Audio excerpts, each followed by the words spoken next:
Testosterone levels are dropping faster than ever, and it's not your age, it's your habits. If you want your energy, drive, and focus back, do these 5 things, and skip the myths that wreck your hormones.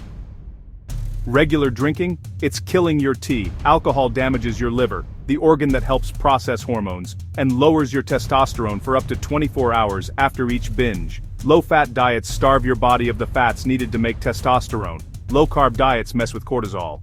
Balance is king. Don't cut both. 3 minerals decide your T levels: zinc, vitamin D, and magnesium.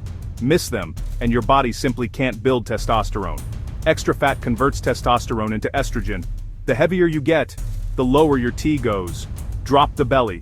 Raise the T. Plastics, pesticides, and fake fragrances. They're not myths. These chemicals mimic estrogen. Store food in glass and ditch the cheap cologne. Fix these 5 and you'll feel the difference in weeks. Stronger mornings, sharper mind, better mood. Subscribe if you're ready to build your best, most powerful self, naturally.